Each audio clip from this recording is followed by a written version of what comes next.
I think if I had kept going the way I was going, I would be dead. My first thoughts of suicide, I was 11 years old. Met the love of my life on vacation, knew exactly what I wanted, was really, really happy in my best place. And Oh my gosh. I love love.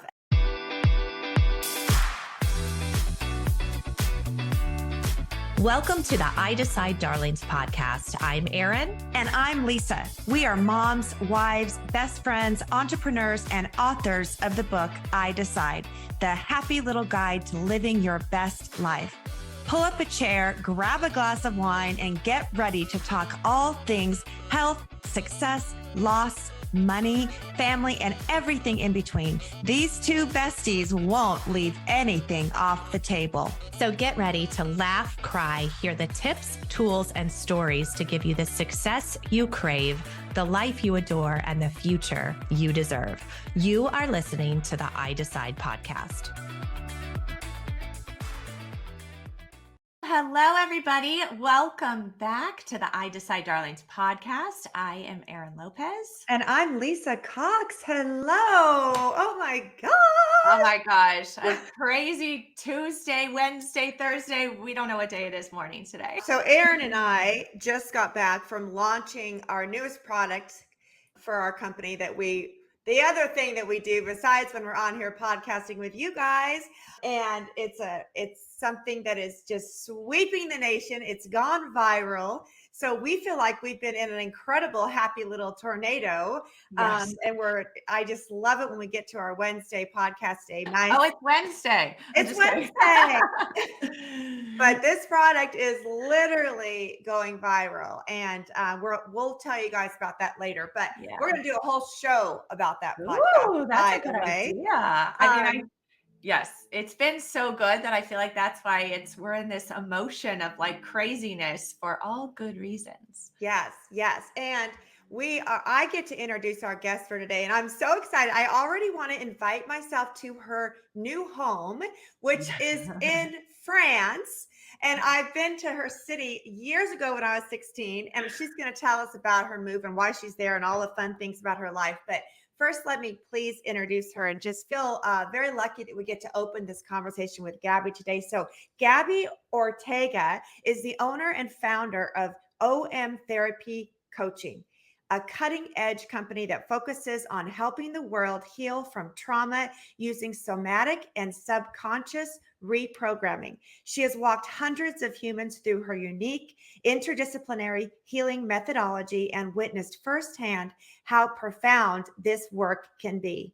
Gabby is also a survivor of complex trauma and holds a master's degree in clinical psychology, as well as numerous certifications across disciplines such as neuropsychology, neurobiology, somatic experiencing, evolutionary biology, meditation, Eastern philosophy, an MBR breathwork, yoga, and much more. So Gabby, welcome. That's quite a mouthful, by the way, my friend. I'm the ultimate nerd, I guess, and I have all the things because I'm so hungry to learn about everything I possibly can around this topic.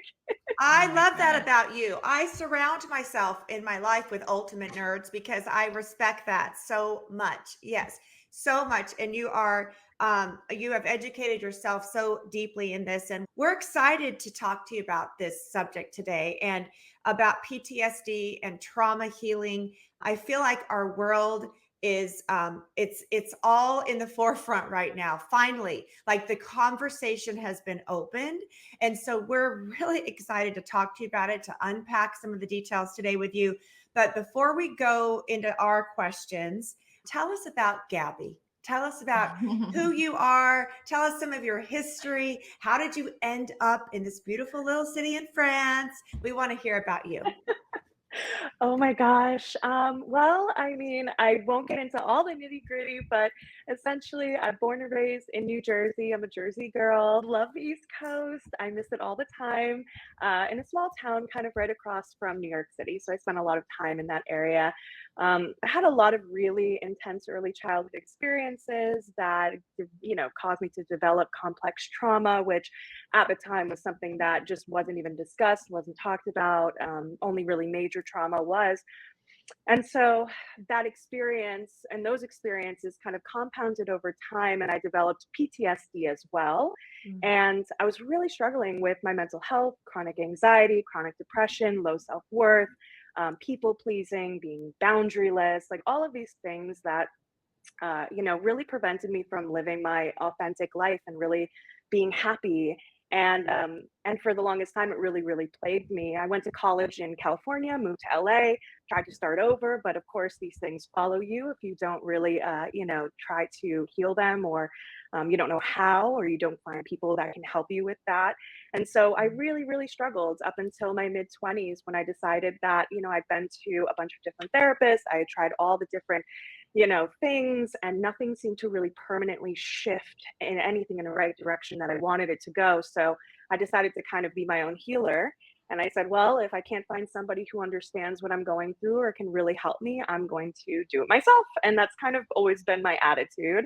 I like to solve problems. I like to figure things out. I love puzzles. I love kind of like if I don't have all the answers, I love looking at all the clues and digging really deep. And finding solutions, because in my eyes, there's a solution for just about every problem. You just have to find it and Mm. dig hard enough and deep enough, and eventually it'll show up.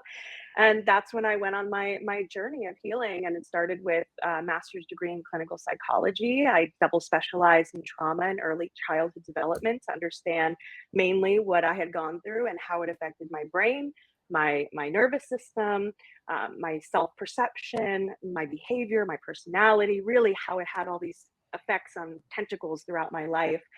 And it was completely life changing. And after that, I just couldn't stop. I started studying all the different sciences, as you kind of mentioned before, and all of these different holistic and scientifically backed methodologies for working with trauma. And now I'm currently in my PhD program, and my focus is on complex trauma and helping people heal, and bringing really new revolutionary techniques to the field. So hopefully people can find some really long lasting peace and happiness. And like I did, because, there's nothing better than really feeling a permanent shift in your whole life, and then being able to kind of like pursue the dream life that you've always wanted from a really happy, stable, grounded place. And that's how I ended up here in France. Met the love of my life on vacation, knew exactly what I wanted, was really, really happy in my best place and of clarity and connection to myself. And when he walked in, I knew immediately. So that's that, you Oh, know? I love love, and I love that. I just think that is so wonderful. You found him because you were in that perfect spot in your life. Like you had done all the work, and then he shows up in that with all my soul. You work with people like okay, let's go back. In my past, I would have said PTSD would have been related to someone who fought in the war. You know what I mean? Like that would be like an old definition. Why don't you give us, can PTSD come from any type of trauma? Like anything at all? Yeah. I mean, I had a terrible accident. I don't even know if Aaron knows about this, but I had a terrible accident when I was 8 years old. And when I think of PTSD in my life, that's the only thing I can go back to Yeah. is I ran through a sliding glass door back when it was plate glass, and I had stitches all over my body. And it was Wow. crazy at 8 years old. And I was on crutches for a year, and it was just like crazy. But that's like when I think of my PTSD around that, whenever I see a glass door, I think about it. You know what I mean? Like whenever I see a child run into a glass door, I actually want to have a panic attack, or an adult that doesn't see. So tell me about PTSD in your definition. What can it be, or is it all those things? Yes. So, first of all, if you feel traumatized by that experience and it has deeply impacted you, and you have these reoccurring, flashbacks, essentially, is what you're describing, then yes, that's definitely criteria that meets PTSD standards. Um, so, with PTSD specifically, the idea is that it's something that happens too fast, too intensely, and too soon developmentally for you to be able to process. It doesn't have to meet all three of those criteria, but those are generally the three criteria that we're looking at. It also, trauma is defined by the person who experienced it. So there's a reason why, first of all, you mentioned that something very important, which is that when you think about PTSD, traditional old school thinking is, you went to war and you came back really, really damaged, really changed, and deeply affected. Um, there's a good reason for this, because the only research that was funded during the 70s and 80s was research around trauma for war veterans. So trauma was not treated as something that you and I could experience from, what seems like a pretty intense accident, let's say, or assault, something like that. It was really only funded to research army veterans, and it wasn't until the late 80s, 90s, and now 2000s and forward that research has been funded to look at PTSD and all of the ways it shows up for our collective as a humanity.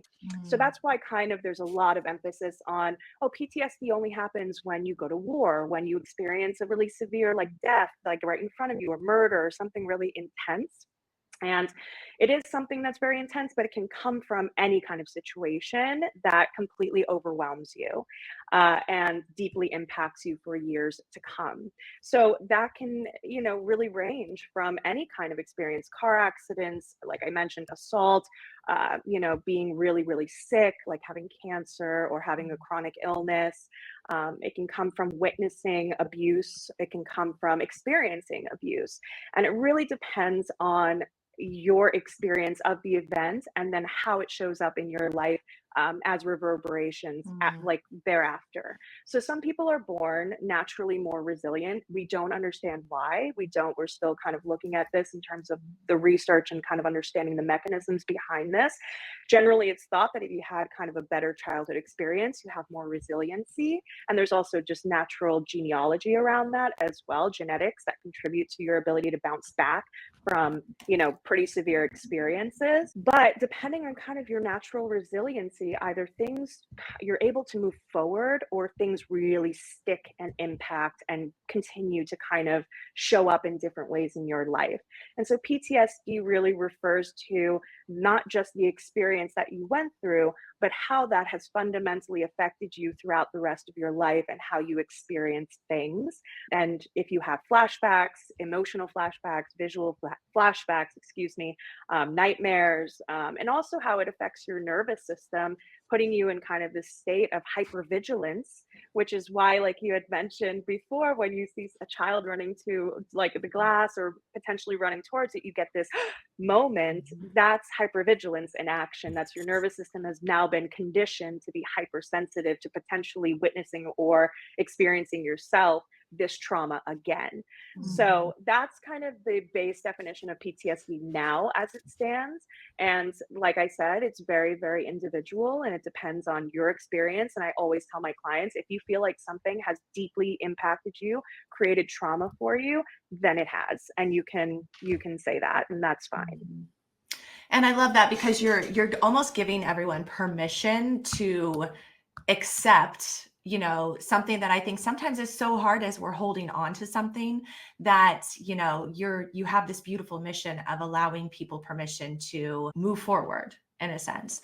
But my question is, and I so appreciate you, I know we do, just opening your heart and sharing with us and being vulnerable. How do you get to this place where you say, like you said, you couldn't find somebody to help you and to help you understand what it was you're going through? Did you hit a point in your life? Did something happen where you say, okay, enough is enough. I either need to start looking inside, or how does that look? Because I'm thinking of people that you could have just kept Mm. going and kept going and kept going, and you're so bright and intelligent. Did something kind of turn the course for you? Yeah, I think it was a compounding series of events. But when I tried to kind of pinpoint it, I think if I had kept going the way I was going, I would be dead. And I Mm. was really struggling so deeply with my CPTSD and PTSD. During my mid 20s, I would say I was around 24, 25. I had reached a point where I started really having suicidal thoughts. And those weren't unfamiliar to me. My first Mhm. thoughts of suicide, I was 11 years old. I was severely bullied and grew up in a house that was very dysfunctional, with a narcissistic father who was very emotionally manipulative and abusive, and nowhere I could go was safe. It was like not at home, Mhm. not at school. And so I've had those thoughts and had those thoughts for quite some time. But when I was in my early 20s, my cousin ended up taking her life. And she was somebody Mhm. that I really, really looked up to. idolized. I didn't have really much of a relationship because she was older than me. She was 28 and I was like maybe like 19, 20 years old. And she was off living her life, but she really struggled with bipolar disorder and drug and alcohol addiction. And I saw her go from being this straight A student, star in the musical theater of her high school, like, cool girl that I idolized, to really falling into deep, deep mental health problems. And she couldn't get the support and help that she needed. And she ended up checking out. And that was a pretty monumental moment in my life. And she was, I believe, 27 or 28 when she had done that. And I was probably like 19 years old, 18, Mm. 19, 20, something like that. So when I reached around the same age that she was when she decided to take her life, I was in a very similar position. I was very addicted to marijuana. I was very, very addicted to alcohol. I was numbing everything out because all of life was just too intense for me to handle. And I went to therapy on and off since I had been 12 years old, but nobody really was trained in complex trauma. It wasn't anything that was researched at the time, or if so, very, very like few people really knew about it. The therapist I saw just didn't know what to do other than prescribe anxiety or depression medication that ended up just being kind of a crutch that helped me through, but didn't solve really the problems that were deeper underneath. So I did reach a point when I was like 25 years old where I felt like, okay, I'm having these suicidal thoughts and I actually have a desire to take action on them.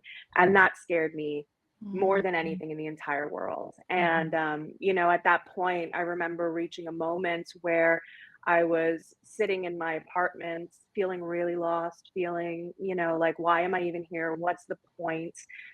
Really starting to feel that desire to take my life.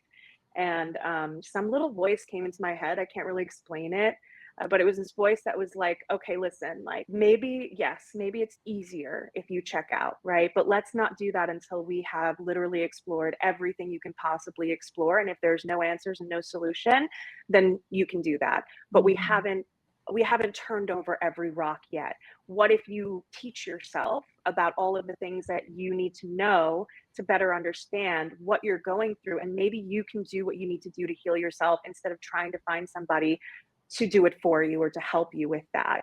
And so I had this kind of idea and I was like, I'm going to make a huge life shift. Like, I'm going to give it one more go. Like, this is going to Wow. be the big push. And I went back to school and that completely changed my whole entire life.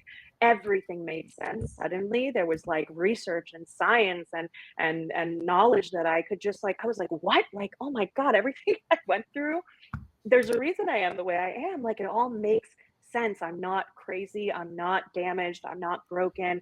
And there are ways to move forward. And so that was really that shift, around that time in my life where I basically faced two choices and I was like, I'm not going to give up just yet. I'm going to give it one more go. And I did. And that really changed everything. So Wow. part of your healing was, besides the fact that I'm thanking God right now that little voice Amen. spoke to you, because I can only imagine the ripple effect that you have already left in the world by learning all that you learned and taking the classes and becoming so educated and certified and everything, and to where you're passing it forward and your ripple effect is massive. So I'm just seeing that already.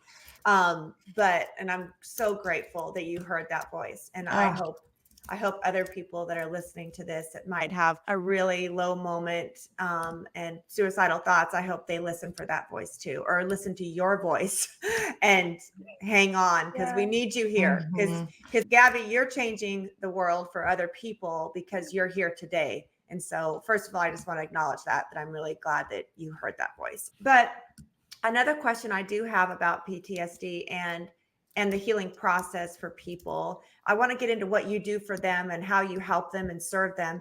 Is there like a forgiveness factor? Like, I think about your dad, your family, and the abuse you had at home. Yeah. Do you have a relationship with him, or did you forgive him? Is that part of the process, or is Yeah. forgiveness part of it? Or Right. do you just Okay. learn to, even if you can't forgive, do you like something about that? Maybe a response on. Yeah. So that's an interesting question, something I get very often. And, this isn't an opinion that I have just of, coming from me, but it also is based in all the knowledge that I have and the training that I have and what's been taught to me as well from leaders in this field. The truth is, you don't need to forgive in order to heal. In fact, sometimes not forgiving the person is exactly what you need to do because that feels right for you. When it came to my father and kind of the situation, we've been no contact for more than 10 years. And that was something that I consciously chose to do because it was for my well-being and there was really no moving around it. And when someone doesn't want to change and you've tried everything, at a certain point, it's like you're walking up to a brick wall and smashing your head on it, and you keep doing it over and over, it's only hurting you. And so part of my experience with that has been giving myself compassion and permission to step away from that relationship, even though there's a lot of guilt and shame and all the things that come up when you decide to cut somebody out of your life, and grief, which we don't really talk about, the grief of kind of mourning somebody who is still alive. And it's a very difficult process and something that I revisit. Actually, I'm revisiting it now with my therapist, who I found, who's amazing, working on inner child stuff, which has been really magical. But oftentimes, when it comes to forgiveness, you do not need to forgive to move on and to heal. If someone did something to you, you do not need to forgive them for it. And you can, find understanding, compassion, whatever. But if forgiving doesn't feel right for you, don't do it, because it could also re-traumatize you. So it really just depends on the individual and kind of how they feel around that. I love that, because I don't think I've ever heard that, to be honest. I mean, I feel like that I've always heard and have been taught that, we always forgive, and it's part of the journey. You don't have to forget, but you have to forgive. And what you're saying, it kind of rings true to me, because I think, like you said, it doesn't mean you can't move forward. It doesn't mean you can't move on. And maybe forgiveness will come in the future, and I think that's what you're saying too, but it doesn't have to. Yeah, exactly. Because ultimately, your job is not to forgive someone who hurt you. If someone hurt you and they don't take responsibility for that hurt, or even if they do and it just doesn't, it's not enough for you, like that's okay. Your only responsibility is for you to give yourself compassion and love and forgiveness for yourself. If you feel like you need to forgive yourself, that's important. Yeah. But you can rewire the brain and you can rewire the nervous system to help support you to move forward without having to forgive anybody. And again, it's also about like, what is best for you, right? So does forgiveness feel good when you sit with it? Does it feel like something that really will help you and support you? Or does it feel like you're betraying yourself, right? And really sitting with that will help you understand whether, like, which route to take, Oh, I think that's very powerful. We talk a lot in our trainings and in what we do, our mentorship, for different women on our teams and just in our life and in our book, I Decide, we talk about your circle of influence. And it's not as severe as some of the trauma and different situations of abuse that we're talking about today, but it can be. I mean, having the wrong people around you and feeling like you have to continuously forgive them for the way they act or for who they are or for the way they spend their day, instead of just giving yourself that permission to move away from that situation. And so I absolutely love that concept. And I feel like in my life too, I've been trained or taught, maybe is a better word, for my parents and the people that raised me, that you have to forgive. You have to forgive or you're the one that suffers. But sometimes I think forgiving is, not doing the best thing for your own self. It's just doing what you think you should do, So I love that. I love that concept. So when people have a state or a level of PTSD from their past, how do they know? Like, how do you identify this in people? Because I feel like people go through their life and they might feel depressed. They might have suicidal thoughts. They might not know how to function very well, but they don't know that there's a deep rooted reason for it, and they don't know how to identify that. So how do you help people identify those feelings? Yeah, absolutely. Well, first thing is if you're kind of on a self-healing journey and you don't have the funds to go to a therapist or you're curious about this, there's so many wonderful resources online to help you kind of understand whether or not you may or may not have PTSD. The DSM-5, which is the Diagnostic and Statistical Manual that therapists use, and I'm trained as a traditional therapist. That was a field originally I was going to go into before moving into coaching. It's free. You can go online, you can look up the actual definition and criteria to diagnose PTSD. And the only person who really, I feel like you can get diagnosed for sure by a very well-trained clinician, but you can also read these things for yourself and go, does that sound like me? Does that resonate?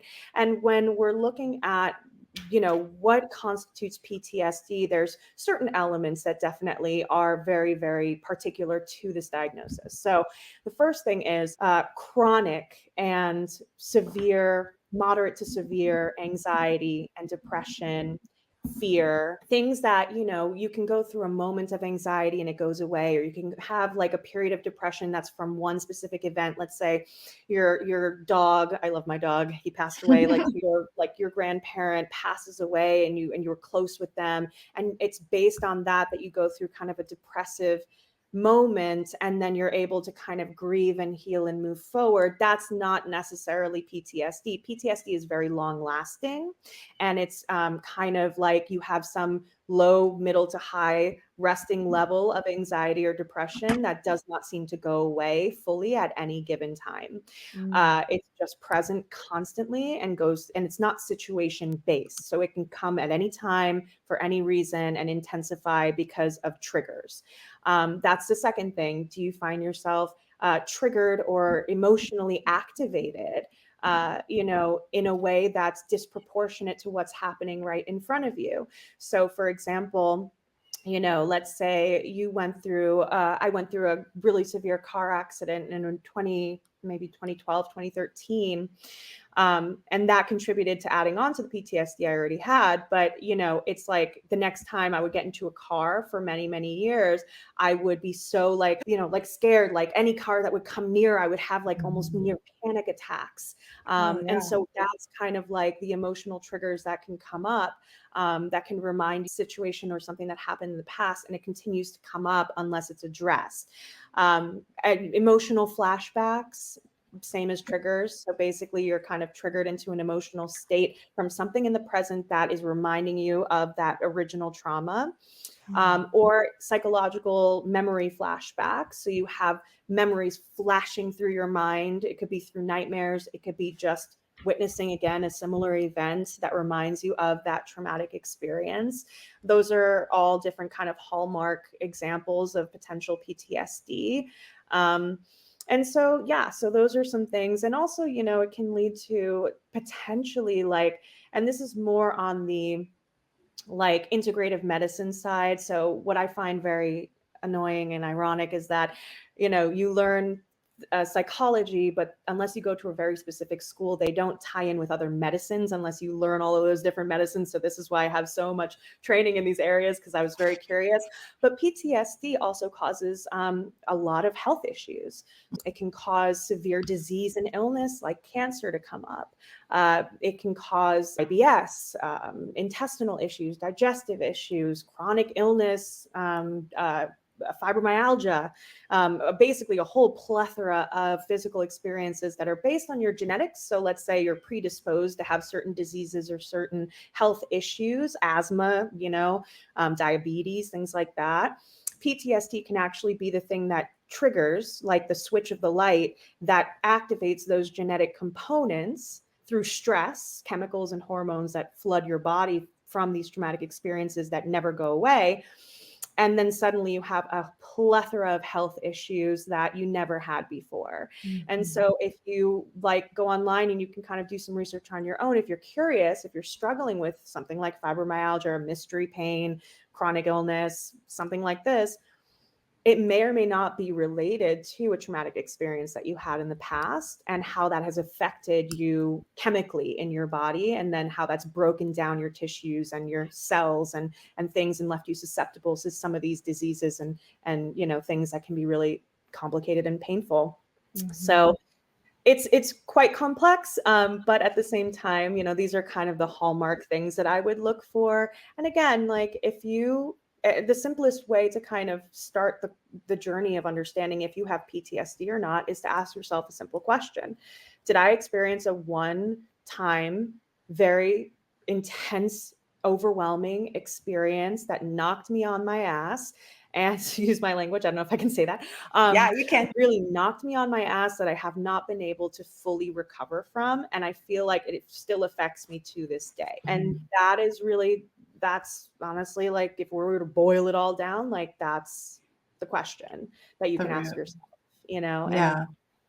generally that'll be like, yeah, that's criteria for PTSD. Okay, I'm not gonna lie, I'm totally nerding out at all of this because my major was clinical psychology, and like the DSM-5, I was like, she just said the DSM-5. So I love all of this, but I love that you've taken a step further, that, I mean, it's not, there's so much you can learn from going that psychological route, but like you said, there's so much more to it. And I love that you've given us the answer of like, because that's what Lisa and I were talking about this earlier, like, where do you start? Like, where do you start with the self-healing process? And, you have the ability now to help others in that process, but like, what's something we can do at home? So like, if we're listening to this and things that you're saying are kind of maybe triggering some emotions or some thoughts that we're having, like, one, we know that they can use you online, correct? We don't have to fly Yes. to France, even though I would love to. Yeah. Yes, but we can't. Maybe we should have a retreat or something. But like, what's something that people can do at home to like start that self-healing process as you might be triggering some thoughts and emotions? Because I think you're like hitting something with some people probably. Oh man, I hope so. And if you're out there, like, and something is resonating here and you feel like you're getting an answer to something you've been wondering for yourself, like, I really hope you give yourself permission to explore all of this for yourself, because it's so life-changing. Absolutely. I'm a big believer in we are our best healers. If you have, from my own experience, if you have the knowledge and the kind of ability to show up for yourself and create a container for yourself, it's a great place to start. And also, not everybody has financial access to people who have this kind of knowledge, and it's not really something that is taught in traditional school for therapists. You have to really go to a specialized place, and there are very few that really teach a lot of this stuff, specifically trauma related. But a couple of things. So when you experience trauma, it affects you on I'd like to say two different, three major levels. It kind of depends. So the two biggest ones is that your brain is deeply affected and your nervous system is deeply affected. These are two things that you can begin healing on your own without anybody's help, and also without digging into your trauma and reliving everything, which, by the way, many times only reinforces neural connections and nervous system responses that have been present for you for a long time. Makes it worse. It amplifies it. Talking about your trauma makes you relive it. Your brain cannot tell the difference between fantasy and reality. And so it feels like it's reliving the trauma in real time all over again. So talking about it isn't necessarily going to be helpful.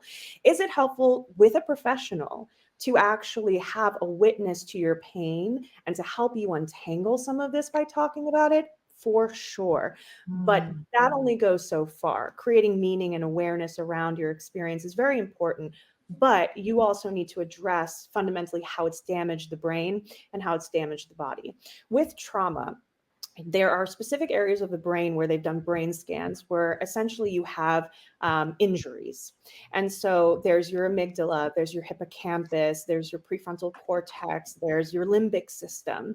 These are all parts of your brain that control emotional regulation, memory storage, executive functioning, like being able to make conscious choices and decisions, you be able to think clearly and logically. They're all places that have been injured. And there are a bunch of different neural connections that have been made that have basically programmed your brain to be in a fight or flight mode pretty much all the time, whether you really feel it or are conscious of it or not.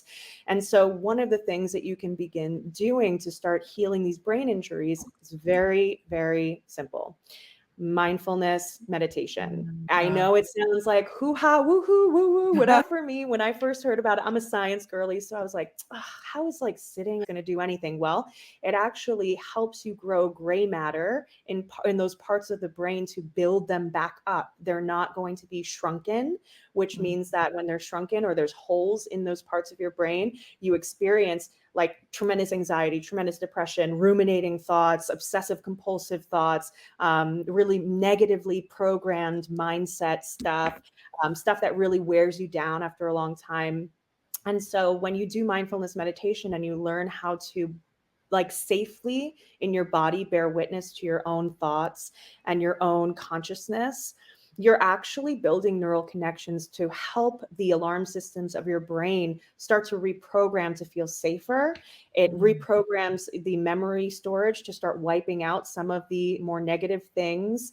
And it just literally is like sending construction workers into the injured parts of your brain to help build them back up.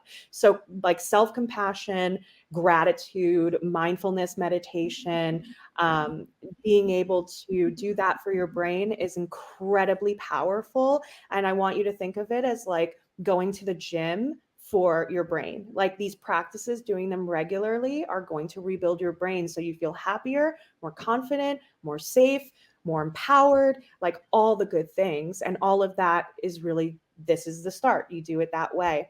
The other thing you can do at home is really tend to your nervous system.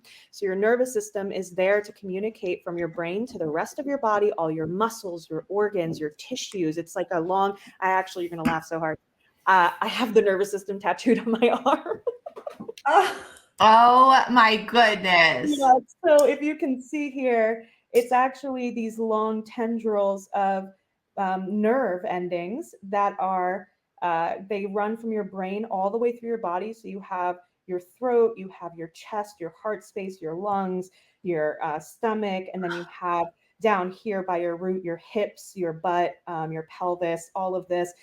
These are all built in as survival mechanisms to sense danger at any given point in your human experience and get you away from it as quickly as possible. When you have trauma, you have a dysregulated nervous system, because it's like, imagine, there's a lion and you're in the wilderness and you are hunting and a lion chases you and bites you and all of this. Your nervous system is trained to never forget that so that you never experience it again. And with PTSD, it's very similar. You go through a traumatic experience and now your nervous system is all dysregulated, on high alert, hypersensitive, and it also leads to feeling depressed, anxious, having chronic health issues or severe health issues. And you can actually tend to your nervous system to help bring it out of this fight or flight, this chronic fight or flight, and come back into a state of rest and digest, which is when we feel safe, connected, open, that gushy, mushy feeling, when you just feel so good. That's when your nervous system is really in a grounded, regulated place. When it's dysregulated, you're flooding your body with things like norepinephrine, adrenaline, cortisol. And when you have all three of these stress hormones flooding your body constantly, because you're on hyper alert for any potential threat, it breaks you down mentally and it breaks you down physically. So you want to live longer, you want to look younger, you want to feel better. Let's kind of unstick your nervous system. So there are many ways you can do this. It's literally like, you want to think about gently shaking out your nerves. So you could do breath work. Whether it's quick paced breath work like breath of fire, or it's slow paced breath work like alternate nostril breathing, pranayama, yoga practices, doing actual yoga. It's wonderful for helping reset the nervous system and regulate, learning how to sit in stillness and breathe, just letting yourself breathe with a full belly. Like that's going to be helpful. Dancing, shaking, hiking, exercise, anything moving your body is going to help you regulate. I know a lot of people actually who are like, oh man, I feel so much better after I go to the gym and I lift weights or I run. That's because you're actually helping your nervous system shake off the stress, and then it's resetting. So if you do this and you engage in de-stressing your body in whatever way feels good for you, moving the body, also getting massages, some kind of physical touch, co-regulating with a calm, engaged, grounded other person, whatever feels good for you to shake off that stress and to like engage in the physicality of things, that's going to really help retrain your body to feel safe and your nervous system to come out of this state of chronic stress. So you can kind of approach this neurologically, you can approach it physically, and then if you're spirituality always brings in a nice element of feeling some kind of purpose or meaning to your experience, or having a higher power of some kind that you feel like you can communicate with or share things with, never a bad thing. Is it necessary? No, but it's like another thing you can kind of, if it resonates, you can definitely lean on to help you start to work on all of this stuff. But you don't have to pay a lot of money for an expensive professional to really address the brain injury and the body injury that happens from PTSD. You just have to kind of lean into somatic practices and subconscious work.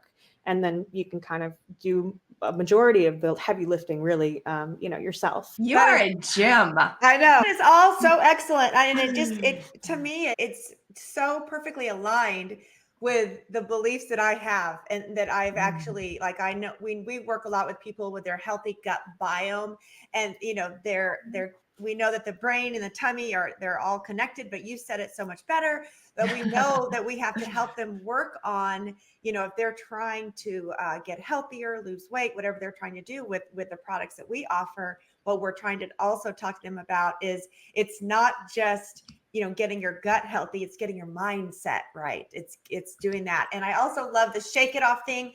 I mean, I've heard over and over that one of the best things you can do if you are feeling down or depressed is to go for a walk.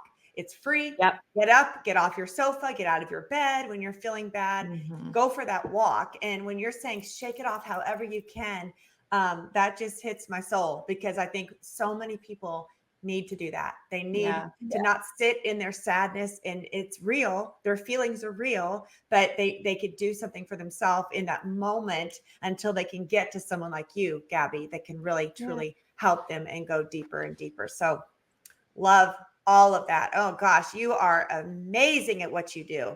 And Gabby, like, what I love what we're watching right now too is like you're glowing, like you're super happy. You're exuding this education and knowledge, which, I mean, I'm kind of obsessed with your tattoo. I'm not going to lie. You're giving what I think a lot of us need and a lot of people need, which is hope, which is, we're getting on the other side of, like, you're not on the other side, because I don't know if you're ever on the other side, but you've shared with us today, like, your story and the trauma and the PTSD. And now, my friend, you are like sitting in France with the love of your life, and you're glowing, and you're paying it forward, and you're helping others. So I mean, like, hearing everything you've said today, I just keep looking at you, and I'm like, and look at her now. I mean, she is glowing and she is happy, and you are definitely a force to be reckoned with. That's for sure. And I love that your story from when you were 19 years old, and there was the thoughts of you not being here. I don't know how old you are now, but to fast forward, 36 in November. 36, but you're doing the work that you were supposed to do on this earth. So, you're touching lives for sure. And you're educating all of us, because I know you educated me a lot today. Oh yeah. No, thank you. This is definitely, I can't imagine doing any other work. And if I can just like inspire one person to kind of go on this journey of just curiosity and exploration, like, then I've done my job, and I'm happy to do that. There's hope. There's always hope. And I like to always say to people that, like, you make sense. And once you start to figure out why, then you'll unlock a lot for yourself. What's your Instagram handle? Yeah. So my Instagram handle is OM Therapy Coaching. There's an underscore between therapy and coaching on Instagram. But I'm on TikTok, no underscores, OM Therapy Coaching, and on YouTube as well, if you like long form video.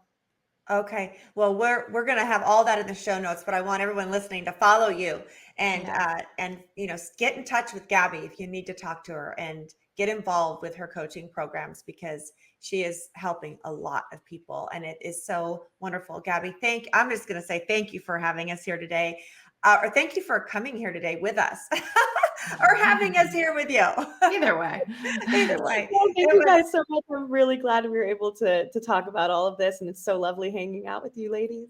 Oh my gosh, you are wonderful and so educated. You make me want to go back to school too. I know. It's I'm so like, impressive. I love it. And you've really served us and our audience well today. So thank you.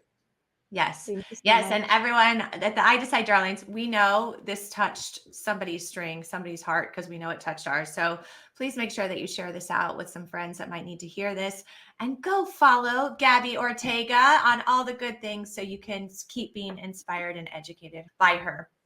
So thanks as always for joining us today on the I Decide Darlings podcast, and we will see you soon. Bye, everybody. Bye.